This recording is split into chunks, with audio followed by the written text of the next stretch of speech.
All right, here we go. Another Wednesday coming to you live from a windy press box at McConnell Family Stadium in Gannon because the weather tonight is not satisfactory, although the men's soccer team's still out practicing as we speak right now. So it can't be that bad if we're out practicing and doing all that fun stuff.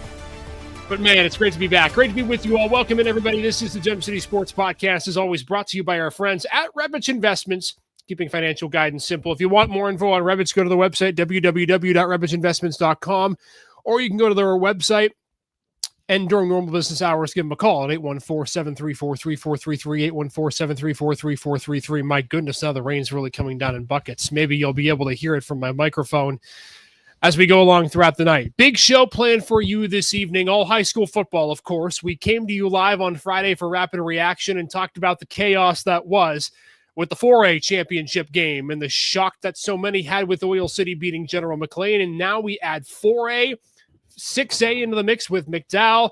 And oh, by the way, the 3A semis are coming your way as well. So a lot going on, a lot to get to. No better person to bring in than Rob Matz tonight as we break this down. Rob, I got to admit, I'm a little surprised at the content that we have this evening because I thought we'd be talking about some other teams, some different scenarios, but here we are, and the playoffs have proven again that I really think that this has been the year of parity, and we've talked about it, maybe the last couple of years have, but we're really in a scenario I truly believe that is different than what we've seen in the past. Yeah, and you know, like in the McLean situation, it's tough to beat somebody twice. And you know, we've talked about it before. Come playoff time, you better be able to run the ball, you better be able to play defense, and you better have something built that you can withstand the weather and not turn over the ball as well. Yeah. And we'll get to Oil City in just a couple of minutes. We really went in depth on that game on Rapid Reaction on Friday. By the way, all of our shows are streaming live and archived on our social media platforms. We're at Gem City SN up there, our social media platforms above your screen. And of course, we're live tonight on YouTube, on X, on Facebook, wherever you get your podcasts. We're live tonight on Twitch too. Let's start, though, with 3A here, Rob, because that was the part that kind of we got cut off with on Friday before they turned the lights out on us at Vets and at Edinburgh. I'm glad we both made it home safely and weren't locked out for an evening. You know, you and I got a lot of flack, maybe I think undeservedly so, for putting Fort LaBeouf in the 3 seed in 3A when we did our bracket predictions. But lo and behold, here we are. And LaBeouf and Northeast, 2 Erie County teams, are still alive in the 3A bracket. I want to start with the Great Pickers because they're the lower seed, but they're the great story. And you and I have talked so often about Chris Grahowski and what he's been able to do with that Picker program and the identity that they've had. To me, it's not a shock that they beat Grove City for a second time. They beat him in week 1. And really, I thought were even better last week than they were week 1. Did you anticipate that they would be this far in the postseason, Northeast? And what do you make of their win on Friday night? It was a dominating win. Right after we talked, I came home and talked on the phone a little bit, and then I sat right in and I watched the replay of that game. And, you know, we talk about teams built for the playoffs. Well, Northeast defense is built for the playoffs. I mean, you know, Coach Grahowski, he likes to load the box. He likes to play man. He's going to be very aggressive. And offensively, I really think that they put together the best game they have all season when you look at everything they did. And they took risks too. Grove City, you know, there was that chance to beat them. And that's why, you know, we felt like, well, we were kind of shocked that they were in that 3 seed. And, you know, District 10 said they didn't put really much emphasis on this win or that win, but they put emphasis on them beating LaBeouf. They really must have thought that it was a fluke that Northeast beat them early in the season. And then they put so much emphasis on that they were playing well down the stretch, even though that they lost. I mean, a loss is a loss. You lost to Hickory, you lost to Sharon. Conneaut played them tough. So when you look at the way things hashed out, I'm glad for Northeast. And they really did it in dominating fashion. They had control of the field position all night long. They won the turnover battle. They took a big shot at midfield on a fake punt with Ethan Ringer that went 50 yards, which was awesome. Right. Bryson Galloway, I mean, he was really incredible. he played really well, and defensively they played well. And then you look at Colton Owens, another big game. He's got 131 tackles on the year. It's amazing to me, Rob. I think when we look at the totality of Northeast and really of Region 5, because the story this year has been about the star players, the stud guys in Region 5. And we started with talking about Girard and their quarterback and how they were off to a good start. Then we morphed into Corey. Okay, do the Beavers have the team offensively like they did last year? And we kept Northeast was really the one team I think outside of LaBeouf, and LaBeouf we're going to get to in a bit, but they're different because of their consistency on the ground. But Northeast was that one team that we constantly talked about, and we didn't maybe make them the forefront every single week, but we said, okay, their offense is really good. Their offense continues to be good. Their offense is still blowing teams out. And you look at some of the scores in the regular season of how they were able to put up points offensively, and some could attribute it to the opponents that they play. They didn't play an amazing schedule. They're not going to play the schedule the likes of somebody in Mercer County or even what Fort LaBeouf played, but clearly the points they scored weren't a fluke. And this offense is being able to figure it out. And I think the thing for me with Northeast, Rob, and you and I have talked about this team doesn't know what they don't know. And as long as you play without that fear in the postseason, you always give yourself a shot to win the game. Yeah, I mean, they were not a good team last year. They were building. They don't have a ton of depth. You talk to people that when they came out at camp, you talked to a lot of people in the area, and they felt that the same thing. Northeast had some good guys and some good players in key positions, but everybody said, well, they don't have a lot of depth. They felt that they were like Girard in that fact. But you're right. They did the right thing though with their schedule. They came out and they got the win. Grove City week 1, and they didn't play a really hard schedule. And then they had, big losses there to LaBeouf and to Corey. But the thing is that's how you build. And, those kids believe. And as they came around the second time, they believed. Coach McIntosh, I went to high school with them, their special teams guy. And, he was putting on their like revenge tour, all the way through from, games from last year to continuing on just to the playoffs. And I mean, you look at Bryson Galloway, he has 2,200 yards of offense. And I mean, everything runs through him as far as throwing the ball, running the ball. Ethan Ringer plays a key component. And then you have Carter Crozier, who's arguably one of the better all-around players in District 10. So, I mean, that was a huge win, knocking off a team from the South, which District 10 didn't believe could happen. And now they go into Sharon, who we saw Sharon earlier in the year.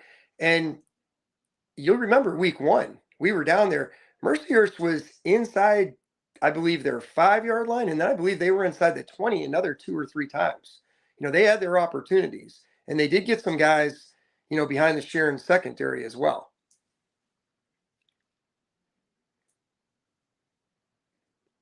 I don't know if I lost you there. So they, they were able to get guys behind the Sharon secondary. But then, you look at Sharon, and Lampkins is back. So who knows if he's going to play the quarterback position. Englemore is still there. He's had a solid year at about 1,000 yards. And then they have the burner in Terry and White, 1,153 yards in 9 games and 16 touchdowns. Bishop Root, your guy's back, 259 rushing rushing yards, 5 touchdowns. And then he's a threat in the pass game along with Norris and Hughes. And then you have Stone Root on the offensive and defensive line as well. And not sure if I lost you with the wind and the rain. Oh, okay.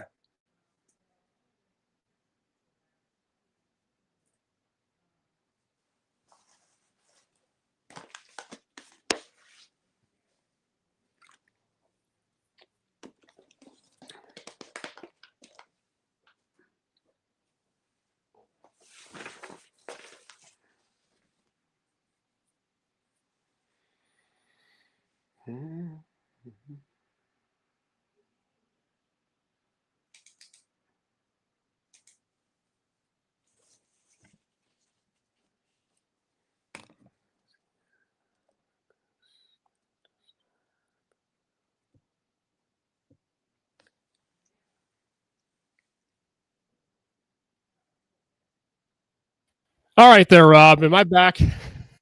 You're back. I mean, I just continued to talk, so I was a little thrown off.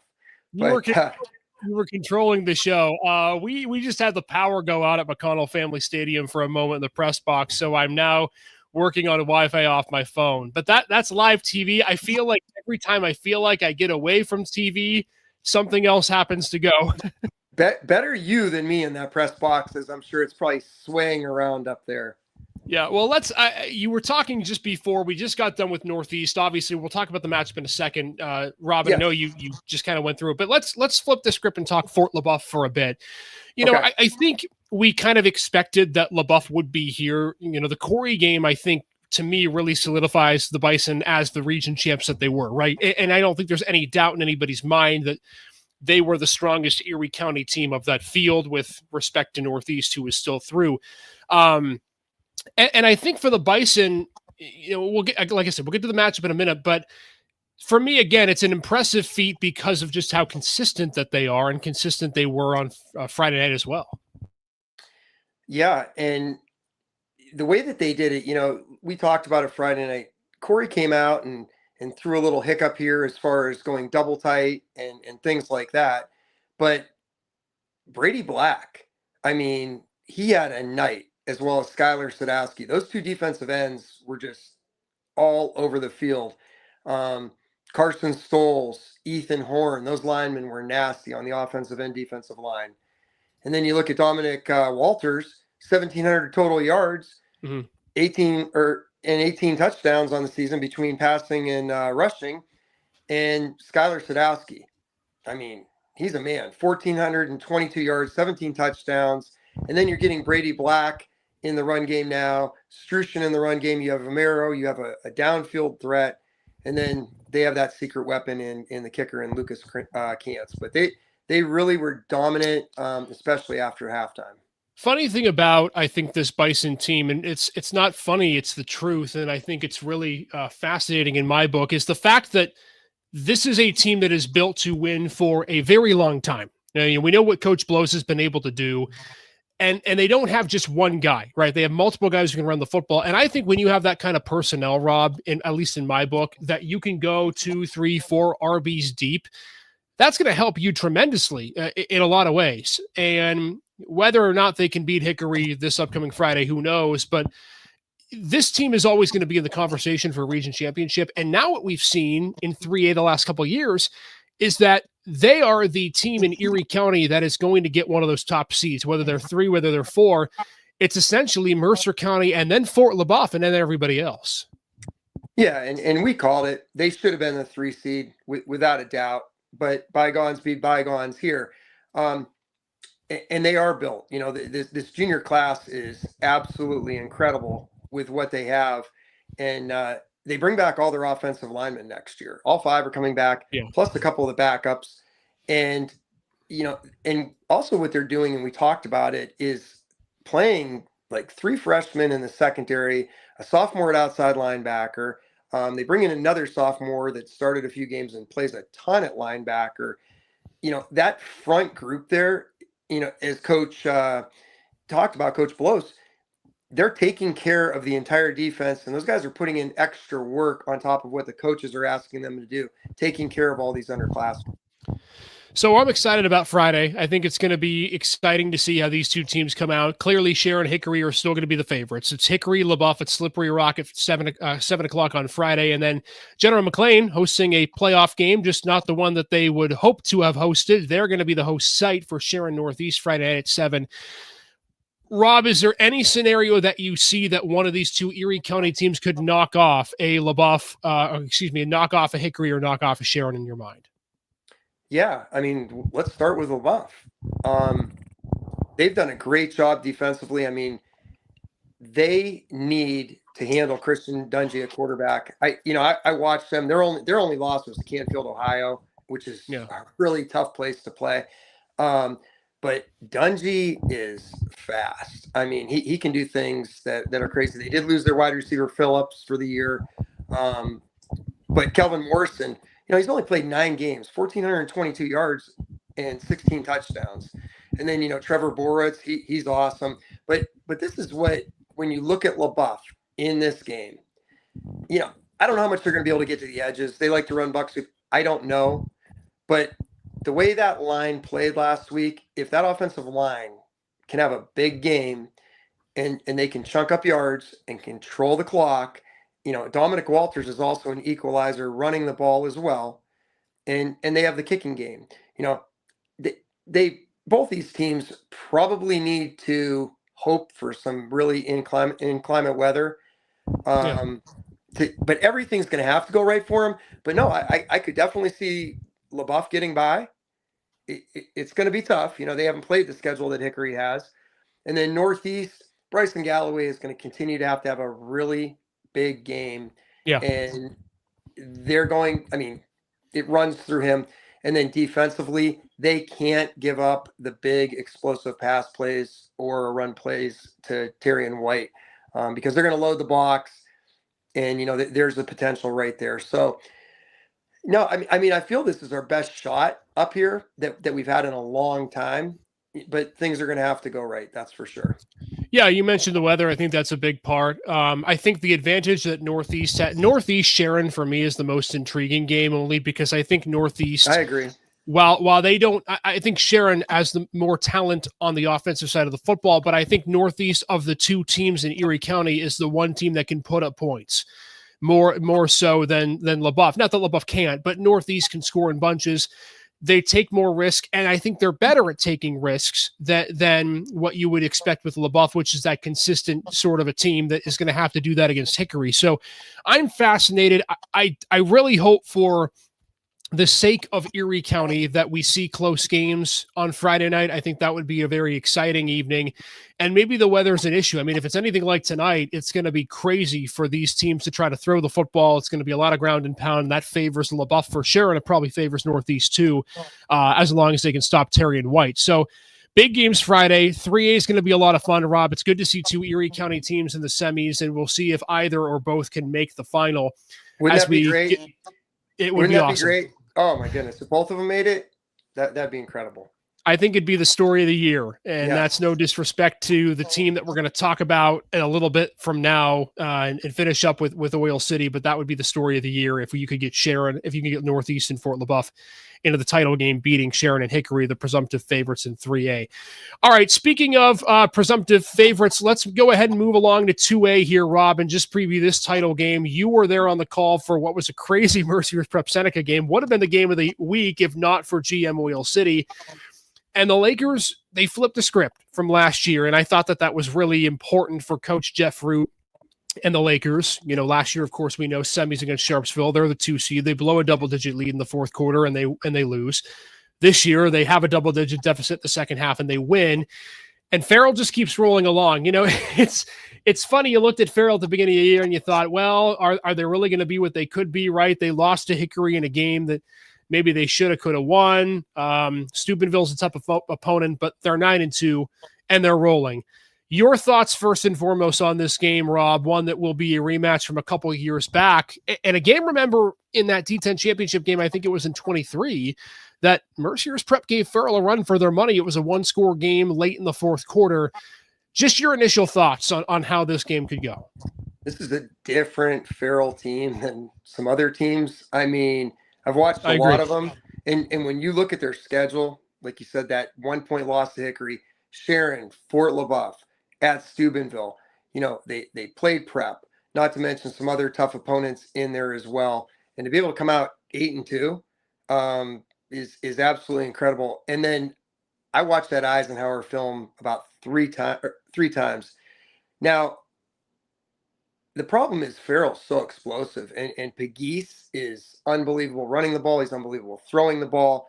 But then Jules Johnson, he's every bit of a back that Vinny Feliciano is. They're just a little bit different. I'll tell you what, Jules Johnson is physical, and he does some crazy things. 1,541 yards, 22 touchdowns. He's averaging 11.2 yards a carry.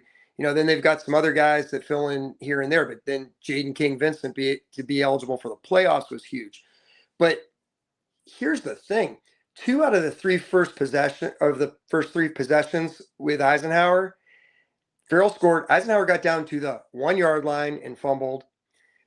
the next possession, I think they had a punt, and then they got down to the 8-yard line and stalled out.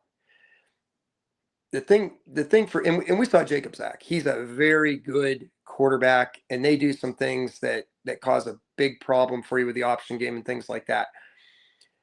The thing is, Mercyhurst is going to be able to have to, one, run north and south. The offensive line has to come to play. They have to have the best game that they have ever played. Okay. And they've got to control the clock, and they've just got to finish drives. They can't settle for field goals or field goal attempts or anything like that. They need to finish drives, and they need to score. And Tyler Quinn's going to have a big game along with Vinny Feliciano. Yeah. And there's going to be times that Everett Cotterill is going to have to be able to, push the ball downfield. And they haven't been able to really have a passing game this year.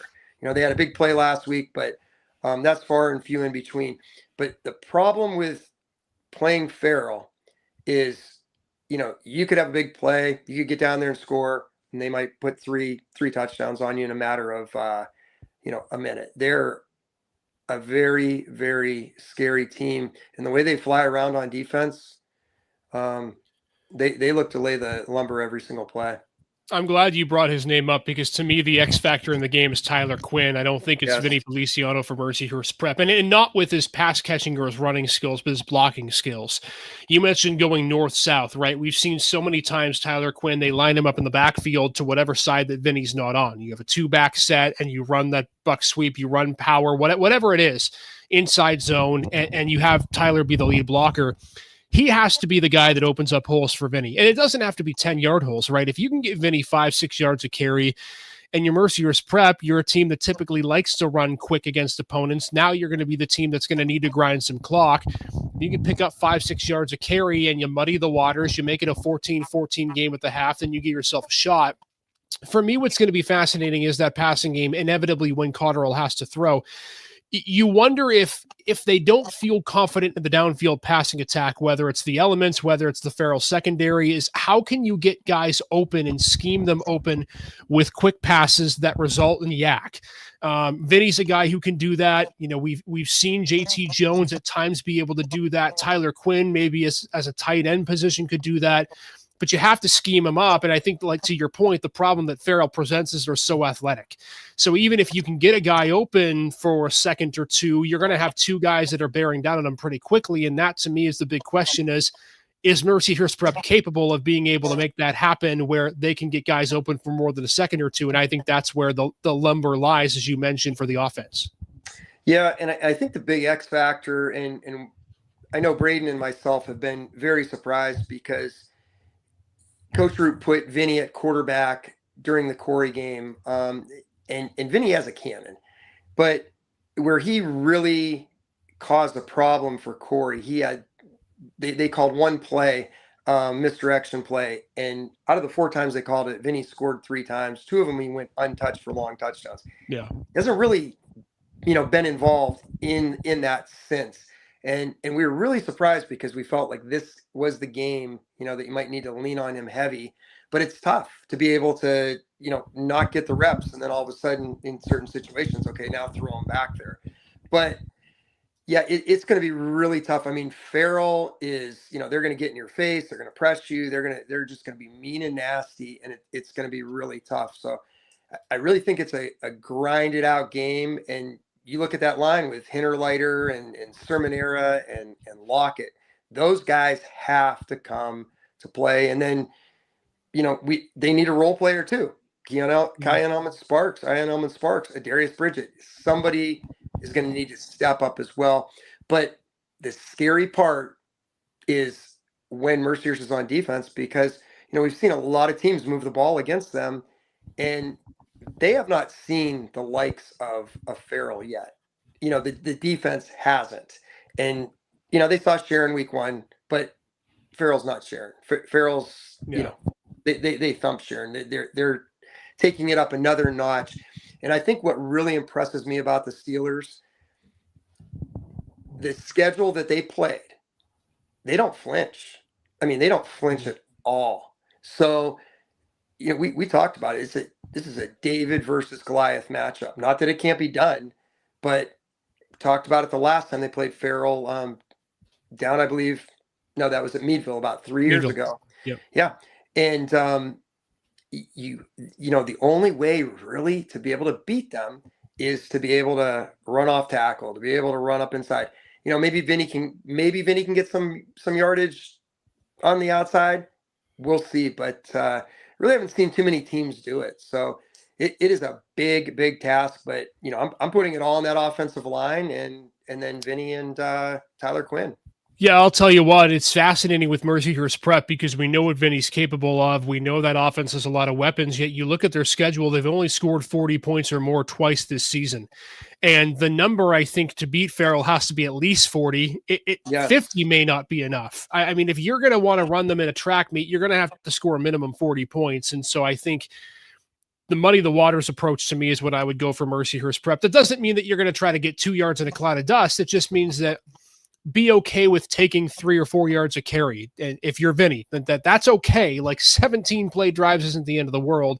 So big game that's coming up, 2A championship game. That's going to be at Titusville High School on Saturday. Late start, 7:00. Beautiful facility, by the way. Titusville is one of my favorite stadiums to go to. I absolutely love watching games down there. Hey, we absolutely have the biggest home field advantage. I'm sorry, they should have the biggest home field advantage. That place is it's daunting. It is a cool place. It's beautiful. There's almost nothing like it in the area, whether it's Erie, Crawford, Mercer County. We love it there. We love Reputation Investments too, keeping financial guidance simple. They're the sponsor of our show and of our program on the Gem City Sports Podcast Network. More information, you can go to the www.reputationinvestments.com or call 814-734-3433 during normal business hours, 814-734-3433. Let's talk about another game that's coming up this weekend. We haven't talked about this team in a couple of weeks, partially because they did not play in the championship game. And of course, Erie finding out today that they're on probation for a year for dropping out of the 6A championship game, but we'll worry about that story a different day. Let's talk McDowell State College. This is seemingly the perennial matchup in the sub-regional for the last, fourth straight year now that they've played, at least the third straight year. Finally, we get to play a game at Gus Anderson Field, which is nice for McDowell. They've had to go there for the last 2 seasons. And Friday night, it's the D6 powerhouse that's coming in to the Gus. Let's talk about McDowell for a bit, Rob, and look at their season. I think we both agree this is a better team than what their records should suggest because they have by far played the most difficult schedule in District 10. It has been ridiculous, the teams that they've had to go through. Your assessment of McDowell as they get ready to play this, another tough one, maybe the toughest of the season against State College on Friday. Yeah, and we've said it all along. They are much better than their record. And they did things, Deontay Fleming's at quarterback and, because of the injury to Kuhn. But now Kuhn's back and, he's been splitting some reps with Lucas Salt. And Kuhn's the real deal. And, we know what Brody Bonzell can do. I mean, he can turn it on pretty quick.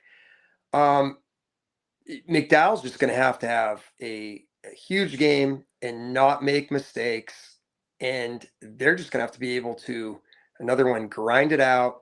And they're going to have to really slow State College down. And, you look at State College, they have 2 losses on the season. They lost a couple weeks ago to McDevitt, which is an unbelievable program. And then their other loss was early in the season, and that was in double overtime to 10-0 Harrisburg, who's now 10-0. So they are a very, very good team. But, I'm not going to count McDowell out at all. Again, Who knows what the weather is going to bring? Kuhn's back.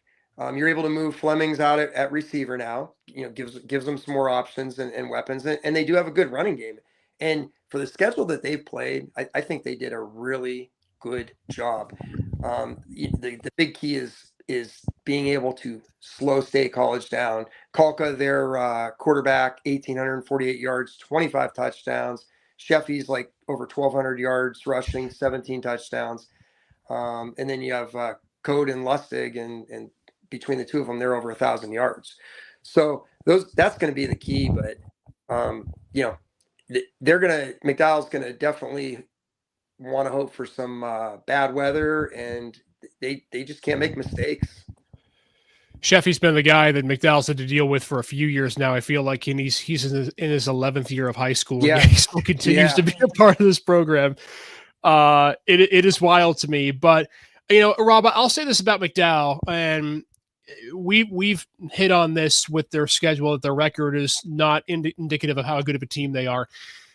We know Coach Orlando that if he gets the run game going downhill, that this becomes a different team, because Kuhn, who, whether he's there 100% of the time, whether it's Salt, whoever they put back there because of Kuhn coming back to full health, the second that you start running downhill with Boncel, the game changes, because then you limit possessions for State College. And I think we have talked about through this program tonight about 3 teams in Northeast, Fort LaBeouf, Mercyhurst Prep, that you try to muddy the waters and maybe it gets you a chance to win.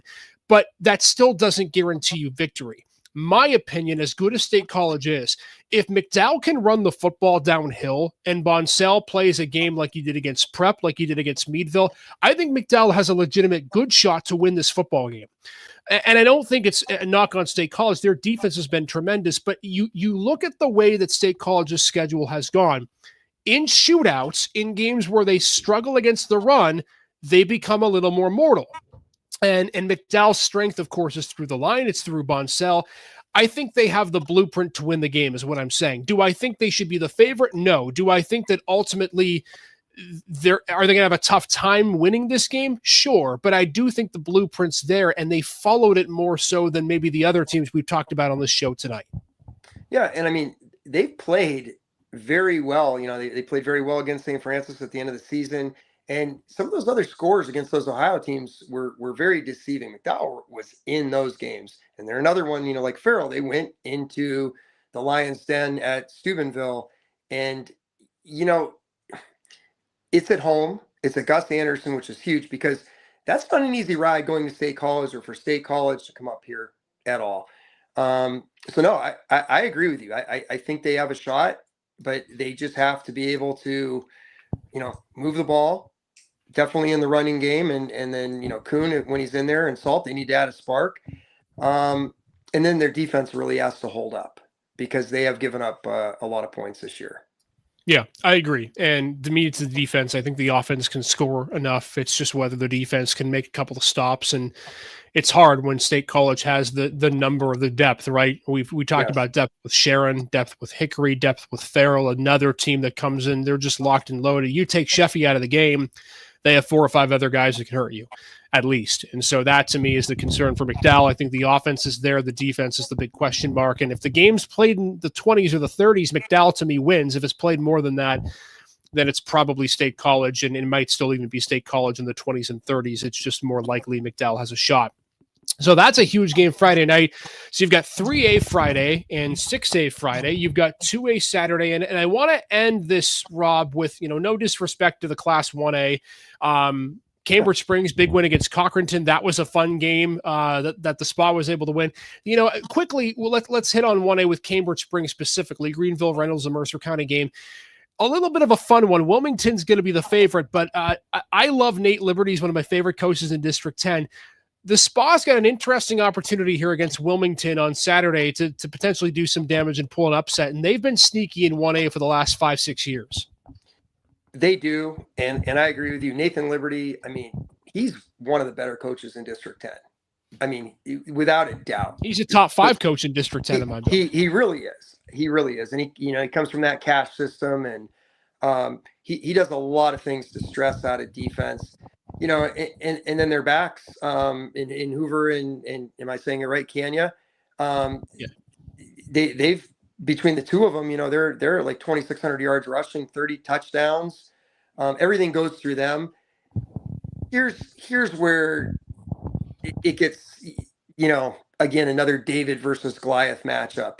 When you look at Wilmington and who they've played, their losses have been to Hubbard, Ohio, to Farrell, and to Karn City, who's back. Karn City is like back and on top again. Yeah. And then you look at Cambridge Springs, their losses are to Reynolds. They were pounded by Greenville. And then they lost to a very good Fairport Harbor Harding team by 6 points. But they're another one, the ground game has to really be intact, but Wilmington, Wilmington is, double wing T team. They're another one that's just built for the playoffs. Yeah, but a shout out nonetheless to Coach Liberty and Cambridge Absolutely. Springs. They have been, if the Fort LaBeouf equivalent of 3A is the Erie County powerhouse, they have been the Erie Crawford County powerhouse in 1A, because they have been just a standard bearer for Crawford County teams. And again, shout out to Coach Liberty there. They will certainly be back. Kania has been one of the best. I actually got a chance to talk to his mom a few days ago. She works at the dentist office that I'm at, and she's like, it's been a season to remember, just like the others, because we're back where we feel like we belong in the District 10 semifinals. So shout out to Cambridge Springs. We'll see if they can spring the win on Saturday against that of Wilmington. That game at Grove City High School at 7:00. Let's finish with Oil City, Rob.